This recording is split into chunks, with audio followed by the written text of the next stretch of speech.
Hello students, good morning. आज बेटा हम जो टॉपिक करने जा रहे हैं literature in today's world. Literature है जो आज के टाइम में कैसा है, उसकी क्या पोजीशन है, वो हम इस टॉपिक में करेंगे। मैंने आपको नोट्स तैयार करके दिया है इसका, उम्मीद है आपको अच्छा लगेगा। तो मैं इसको एक्सप्लेन कर देती हूँ। Every since the beginning of the time, मतलब टाइम की बिगिनिंग में literature has always been present among mans. Literature जो है हमेशा किस में प्रेजेंट रहता है? मैन में। It has been useful to depict their feelings, thoughts, desires, tragedies and history. Literature है जो हमें हेल्पफुल करता है हमारी फीलिंग्स को, हमारे थॉट्स, डिज़ायर है जो ट्रेजेडीज़ और हिस्ट्री है उनको दिखाने में।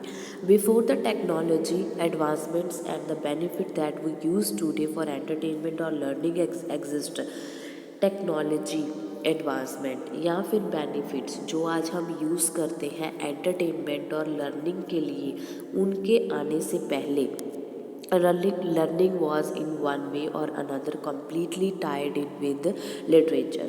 लर्निंग जो किसके साथ बंधी हुई थी? लिटरेचर के साथ बंधी हुई थी। आजकल तो टेक्नोलॉजी इतनी वास्ट हो गई है कि हम ऑनलाइन स्टडी कर सकते हैं, हम टीवी के ज़रिए स्टडी कर सकते हैं, हम कंप्यूटर के ज़रिए, मतलब इन तरीक़ों से एंटरटेनमेंट होने लगा। लर्निंग प्रोसेस बहुत बढ़ गया है। लॉकडाउन के बाद तो लर्निंग का प्रोसेस है जो ऑनलाइन ही हो गया है ना। तो इन चीज़ों के आने से पहले क्या था कि लर्निंग जो होती थी वो वन वे होके लिटरेचर पे डिपेंड होती थी। एज टाइम प्रोसेस, जैसे जैसे टाइम बीतता गया, mankind eventually found other ways to display their feeling, ideas and thoughts without the use of literature. तो लोगों ने धीरे धीरे जैसे टाइम निकलता गया, टेक्नोलॉजी आती गई, लोगों ने अपने थॉट्स, अपने आइडियाज़, अपनी फीलिंग्स, उनको लिटरेचर को यूज़ किए बिना ही डिस्प्ले करना शुरू कर दिया। But that does not mean it still not important. पर इसका मतलब ये नहीं है कि लिटरेचर आज के टाइम में इम्पॉर्टेंट नहीं है। The best way to describe literature today is that it is lost in transition with the rise of technology and other forms of popular entertainment। Best way है अगर लिटरेचर को आज के टाइम में, जो हमारा टॉपिक है कि लिटरेचर आज के टाइम में कैसा है, तो वो जो अपनी जगह है टेक्नोलॉजी की आने की वजह से खो चुका है। Literature is just as important as it always has been. Literature अभी भी उतना ही इम्पॉर्टेंट है जितना पहले था। It's just not as popular as it one was. पर वो इतना पॉपुलर नहीं है जितना वो पहले होता था। इम्पॉर्टेंट तो है, बहुत लोग नॉवेल्स पढ़ते हैं, प्लेस पढ़ते हैं, प्ले को देखते हैं, है ना। तो ये सब कुछ इम्पॉर्टेंट तो है पर पॉपुलर नहीं है। पॉपुलर क्या हो गया? टेक्नोलॉजी पॉपुलर हो गई। टेक्नोलॉजी के ज़रिए हम जो एंटरटेनमेंट करते हैं वो पॉपुलर हो गया। It should still be a top priority for society. ये हमारी सोसाइटी की टॉप प्रायोरिटी होनी चाहिए literature. Considering the first things we learn in school are how to read and write. First thing जो हम स्कूल में सीखते हैं वो क्या है? पढ़ना और लिखना। इन ओल्ड टाइम, पुराने टाइम में क्या होता था? When a child started attending school, जब वो स्कूल जाता था पहले दिन, the first things they learn were how to read and count. तो वो सबसे पहले क्या सीखता था? रीड करना और काउंट करना। जैसे A for apple, B for boy, C for cat, वो पढ़ना सीखता था पहले, और काउंटिंग 1 2 3 ये काउंट करना सीखता था। नाउ अ डे, अब क्या हो गया? That has not seem to change. इसमें कोई चेंज नहीं आया है। मैथड्स माइट बी डिफरेंट, पर इनको पढ़ाने का ज़रिया जो है वो बदल गया है। But literature makes it presence known to us even when we are young and is a great access to developing other skills needed to be successful later in life। पर हम आज भी ये सब लिटरेचर में प्रेजेंट है। जो जब हम यंग हो जाते हैं, हम अपने अदर स्किल्स को सक्सेसफुली डेवलप कर सकते हैं लिटरेचर के ज़रिए। Literature is just as important and meaningful in our lives from very first time we begin to use from the days of elementary school to college। Literature important और meaningful है हमारी lives में शुरू से लेकर जब हमने पढ़ना शुरू किया हमारे एलिमेंट्री स्कूल से लेके हमारे कॉलेज तक। There is reading and writing involve, इसमें रीडिंग और राइटिंग दोनों इन्वॉल्व होते हैं। Even if one does not realise it, अगर एक इसको समझ नहीं पाता, literature is present almost everywhere, literature हर जगह प्रेजेंट है। आप न्यूज़पेपर पढ़ रहे हो, वो भी लिटरेचर है, ठीक है। आपको मैं ये पढ़ा रही हूँ, ये भी लिटरेचर है, ठीक है। आप कोई मैगज़ीन पढ़ रहे हो, वो भी लिटरेचर है। कोई आर्टिकल पढ़ रहे हो, वो भी लिटरेचर है। कोई ऐसे पढ़ रहे हो, वो भी लिटरेचर है। हमने वेरियस जानर्स ऑफ लिटरेचर किए हैं ना। लिटरेचर की कितनी किस्में हैं, आपको मैंने 32 के आसपास मैंने आपको किस्में करवाई। वो सभी क्या है, आप किसी भी फॉर्म में कुछ पढ़ते हो तो वो क्या होता है, लिटरेचर होता है, ठीक है। It's just hiding in plain sight, इसको सिर्फ प्लेन साइट में हाइड किया जा सकता है। It can be located in terms such as digital environment, इसको एक आइटम में लोकेट करते हैं जिसको डिजिटल इन्वायरमेंट कहा जाता है। Films, graphic novel and comic books, movie and the famous lines within them are driven from literature. Movies है और जो फेमस लाइन होती है, डायलॉग्स होते हैं ना मूवीज़ में, वो कहाँ से लिए जाते हैं, लिटरेचर में से लिए जाते हैं। Comic books and graphic novels में भी मे हैव पिक्चर्स, उनमें पिक्चर्स होती हैं, but there are words to go along with the plot. Pictures को तो हम देख सकते हैं, पर उनके बारे में हम वर्ड्स के ज़रिए पढ़ सकते हैं, और जब वो रिटन में हो जाते हैं वर्ड्स, तो वो क्या बन जाता है, लिटरेचर बन जाता है। And even when you use to take a photo, और जब तुम एक फ़ोटो लेते हो, picture can be worth 1000 words. और पिक्चर खुद से, हम कहते हैं ना पिक्चर खुद बोलती है, तो उसके एक पिक्चर के 1000 वर्ड्स होते हैं। मान लो मैंने एक पिक्चर देखी, कोई भी एक फ़ोटो देखी, उसमें 3-4 बंदे थे, आपस में कोई बात कर रहे होंगे, तो उनको क्लिक लिया गया रैंडमली। तो मैंने उसको मतलब एक्सप्लेन किया कि ये बंदा इसको ये कह रहा होगा, ये बंदा इसको ये कह रहा होगा।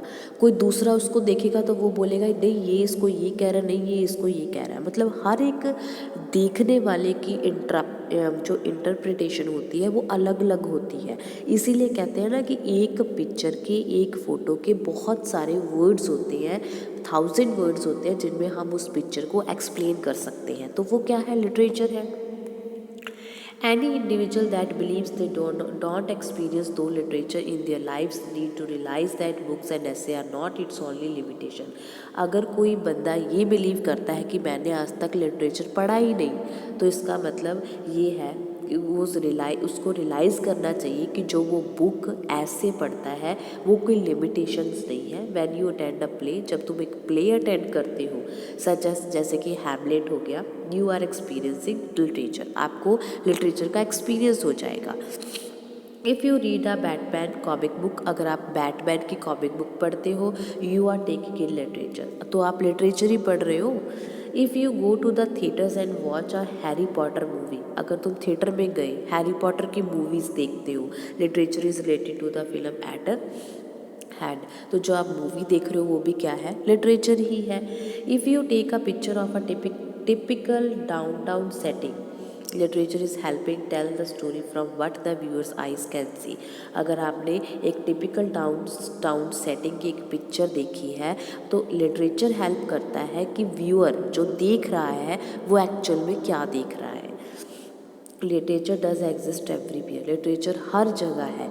आप मूवी देख रहे हो, आप सीरियल देख रहे हो टीवी पे, ठीक है, आप एक कोई प्ले देख रहे हो, आप कोई नॉवल पढ़ रहे हो, कोई ऐसे पढ़ रहे हो, कोई आर्टिकल पढ़ रहे हो, कोई न्यूज़पेपर पढ़ रहे हो, ठीक है, कुछ भी पढ़ रहे हो, कुछ भी देख रहे हो, उसमें क्या है, लिटरेचर है।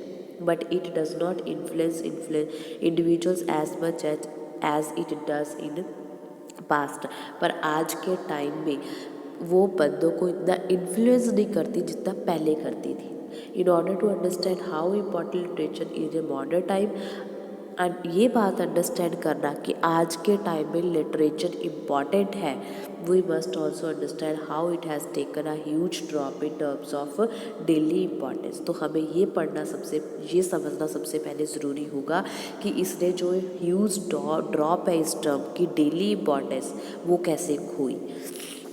Before TV, internet, video games and other documents in society were developed.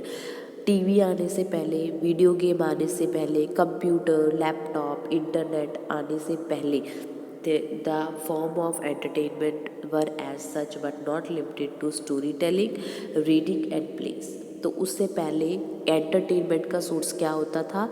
अपने दादा दादी से कहानियाँ सुन लिया, आपने कहानी सुन ली, कोई नॉवल पढ़ लिया, कोई प्ले पढ़ लिया, है ना, रीडिंग कर ली, ये सब एंटरटेनमेंट के सोर्स होते थे. Many of them were mainly told, written और perform to so that the audience could use their imagination and let it run bite to interpret the meaning.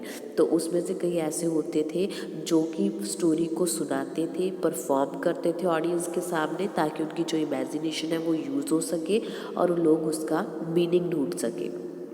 पर मॉडर्न टाइम में क्या है, if one does not understand the story, play और text at all, अगर किसी को पढ़ के कोई स्टोरी, प्ले या टेक्स्ट समझ में नहीं आता, they just look up the answer on the internet. तो वो क्या करता है, सीधा इंटरनेट से आंसर देख लेता है, मतलब अपने दिमाग का यूज़ नहीं करता. There is not anything wrong with that strategy. इसमें कोई गलत बात नहीं है कि आप इंटरनेट पे सर्च कर रहे हो और आपको आंसर मिल गया, वो गलत चीज़ है. But over time one eventually becomes dependent on the newer resources over the oldest and most genius resources, the brain. पर फ़र्क क्या पड़ा कि आप किसी नए जो न्यूअर रिसोर्सेज है, मतलब इंटरनेट है, उस पर आप डिपेंड हो गए हो पुराने टाइम से, and most genius sources the brain, और जो आपका ब्रेन है उसको आप भूल गए हो. आप हम क्या करते हैं, कोई क्वेश्चन ढूंढना हो, हम फटाफट इंटरनेट से सर्च मारेंगे, हमें PDF बना हुआ बनाया मिल जाता है, चलो उसको आपने नोट किया और पढ़ लिया, याद किया, पेपर में लिखा है, ठीक है. पर आप जब इंटरनेट नहीं होते थे तो लोग खुद के दिमाग से सोचते थे कि हमने इसको कैसे लिखना है, क्या लिखें क्या ना लिखें. तो कहने का मतलब ये है कि लिटरेचर में पहले लोग पढ़ते थे, सोचते थे, अपने दिमाग का यूज़ करते थे. अब न्यूअर रिसोर्सेज आने की वजह से वो अपने दिमाग का यूज़ नहीं करते, पुरानी लिटरेचर यूज़ नहीं करते, वो क्या करते हैं, नए इंटरनेट पे जाके सर्च करते हैं. Literature is present in films, especially the ones made after novels and book. But nowadays, literature film में present है क्योंकि बहुत सारी मूवीज़ तो नॉवल से उठा के बनाई जाती हैं. पर आज के दिन में it's easier and more fun to watch the film rather than to read the book. अब कहता है बंदा कि मैं नॉवल पढ़ूंगा, छोड़ यार 3 घंटे 2-2.5 घंटे की मूवी है, देख के ख़त्म करते हैं. नॉवल पढ़ने में तो 1 हफ्ता या महीना लग जाएगा, ख़त्म ही नहीं होगा वो. हम क्या सोचते हैं ना, जैसे चेतन भक्त के जो प्ले नॉवेल्स हैं, है ना, उन पे मूवीज़ बनती हैं. हैमलेट पे प्ले शेक्सपियर के जो प्लेज हैं उन पे हमने मूवीज़ देख लेते हैं कि मूवीज़ देख लेते हैं यार, याद भी रह जाएगा हमें भी उसमें क्या था, और उसको वो जल्दी ख़त्म भी हो जाएगा. If you were to ask someone if they would prefer to watch the film Tori starring Brad Pitt is chills or reading Homer's The Bible 9 times out of 10 they will respond with the movie instantly. अगर आप किसी को बोलोगे कि मैंने टॉरी है जो उसकी नॉवल पढ़नी है या फिल्म देखोगे, या फिर हॉमर का एलिड है वो उसकी बुक पढ़ोगे या फिल्म देखोगे, तो आप सबसे पहले लोगों के मुंह से यही सुनोगे कि पहले हम फिल्म देखेंगे यार, फिल्म समझ में आ गई तो ठीक है, उसके बाद हम फिर बुक पढ़ेंगे, है ना. Not because they prefer movies over reading. इसका मतलब ये नहीं है कि वो मूवी को प्रेफर करते हैं कि उनको रीडिंग करने में ना करनी पड़े, but in actually the movie just seam more entertaining and the movie requires less strain on the brain. वो मूवी प्रेफर इसलिए करते हैं क्योंकि मूवी में ज़्यादा एंटरटेनमेंट होता है, पढ़ के इतना नहीं पता चलता जितना मूवी देख के पता चलता है, और उसमें हमें अपने दिमाग है जो उसको लगाने की ज़्यादा ज़रूरत नहीं होती. Today all someone has to do is just look at SparkNotes and Cliff Notes to track themselves into thinking they truly understand the story or the message of the author in trying to convey. आज क्या करते हैं लोग, हम literature पढ़ते हैं, हम spark note से नोट बना लिए, हमने क्लिफ नोट्स बना लिए वहाँ से देख के. तो ऑथर के जो पॉइंट ऑफ व्यू है हम उन नोट्स पे डिपेंड होके देख रहे हैं, हम अपने दिमाग की इंटरप्रिटेशन नहीं लगा रहे कि इस प्ले में या इस नॉवल में क्या मैसेज दिया गया ऑथर के ज़रिए. हम सिर्फ उन इंटरनेट से नोट्स उठाते हैं और उनको याद कर लेते हैं. By using these cues you are not making your own opinion what the story means. In means को हम यूज़ करके हम अपने दिमाग का यूज़ नहीं करते कि ऑथर क्या कहना चाह रहा है, but rather just borrowing it from someone who actually analyse the story in depth with the way things are going. पर हम क्या करते हैं, दूसरों के पॉइंट ऑफ व्यू को उठा के लिखना शुरू कर देते हैं। Literature will soon be a thing of the past. Literature जो है वो जल्दी ही पास्ट बन जाएगा and irrelevant to the future, और फ्यूचर में जाके उसका कोई महत्व नहीं रहेगा। All that will matter is if someone has an internet handy to look up a theme or analyze a plot that they can't muster their brain to figure out. हम क्या करते हैं कि लोगों ने इंटरनेट से थीम उठाया, उसको एनालाइज किया प्लॉट को, और उन्होंने अपने दिमाग को लगाए बिना उनसे कॉपी कर लिया। By denying the young individual the chance to use their thought to interrupt or imagine what is occur as, वो यंग जो यूथ है वो क्या करते हैं, अपना दिमाग लगाए बिना जो इंटरप्रिटेशन और इमेजिनेशन के थॉट्स होते हैं वहाँ से कॉपी करते हैं। As they read will only limit the extent their ability as they go on with their lifes. वो अपनी सोचने की जो शक्ति है उसको लिमिटेड कर देते हैं। मैनी मे थिंक दैट, बहुत सारे सोचते हैं कि technology and the newer style of teaching है जो वो बहुत आसान है यूथ के लिए, बट इन एक्चुअली क्या है, we are going to make it harder. पर हम इस चीज़ को हार्ड बना रहे हैं। हम बहुत चीज़ टेक्नोलॉजी के आने से बहुत सारी चीज़ें आसान हो गई हैं, पर इससे हमारा दिमाग है जो वो ख़त्म हो रहा है for them later in life, जो बाद में उनकी लाइफ को मुश्किल बनाने वाला है। Without literature there would be no imagination और hurt to what we do in our daily life. Literature के बिना हम अपनी इमेजिनेशन या अपने दिल से जो कर रहे हैं रोज़, उसको एक्सप्लेन नहीं कर सकेंगे। Literature has been present since the beginning of time and though it is being driven out by the new advancements in technology. Literature है जो आज के टाइम में शुरू से लेके अब तक न्यू एडवांसमेंट इसमें आते हैं टेक्नोलॉजी के साथ। We must do our best to preserve the older tradition that help make us better at thinking and understanding. पर टेक्नोलॉजी के आने के साथ ही हमें क्या करना चाहिए, जो पुराने ट्रेडिशन है उनकी हेल्प से हमें सोचने और समझने की शक्ति को मजबूत करना चाहिए। Literature is all around us in our everyday life. Literature हमारे चारों ओर है and even though we sometimes can not see it, और कई बार हम इसे देख भी नहीं सकते। It is involve either directly और indirectly with what we do. जो भी हम करते हैं उसमें कहीं ना कहीं लिटरेचर आ ही जाता है। It is still very important, ये अभी भी इम्पॉर्टेंट है, particularly in the education field. Basically education field में ये आज भी बहुत इम्पॉर्टेंट है। Teaching young individual to read and write is the biggest part of the foundation being led out for the house of their future. Teaching जो young बच्चों को पढ़ाना, रीड कराना, ये बहुत बड़ा पार्ट है लिटरेचर का फ्यूचर में। Literature is still important with it only down side being it decline popularity. Literature important है पर ये अपनी पॉपुलैरिटी है जो उसको खोता जा रहा है। तो ये था हमारा लिटरेचर। आज के टाइम में लिटरेचर कैसा है, इसमें बताया गया कि टेक्नोलॉजी के आने की वजह से इसकी पॉपुलैरिटी ख़त्म हो गई है, पर इसकी एजुकेशन फील्ड में इम्पॉर्टेंस आज भी वैसी की वैसी ही है। ठीक है, तो उम्मीद है आपको समझ में आ गया होगा, इजी लगा होगा। बेटा कहीं से कोई प्रॉब्लम लगती है तो आप मेरे को कभी भी कमेंट बॉक्स में कमेंट करके पूछ सकते हो। ओके बेटा, हैव अ नाइस डे।